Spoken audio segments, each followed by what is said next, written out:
Yo, what's up mga tol, mga vegan? Gusto ko lang i-share sa inyo, meron na tayo ditong kwatog sa San Pablo. Dati-dati dinadayo pa namin to sa Lipa pero ngayon, meron na tayo dito. Well, bukod sa Lomi, may sisig, meron silang goto at meron ding tapsi. I-post nyo na lang para makita nyo yung mga presyo kasi hindi ko na maisa-isa yan. Ang sinisigurado ko lang sa inyo is reasonable naman yung mga presyo nila sa pagkain nila. At yung serving naman, tama lang din naman sa presyo, hindi ka naman talo. At ito ang dinayo ko dito.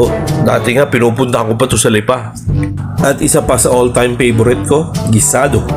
Hindi naman sa pagyayabang mga veganis, certified kwatugista tayo.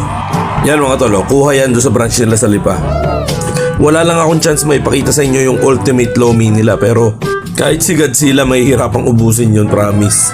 So next time na mag-crave kayo sa Lomi at sa iba pang food trip, try nyo dito sa Quatogs. May malawak na dining area, affordable na pagkain at importante, may parking.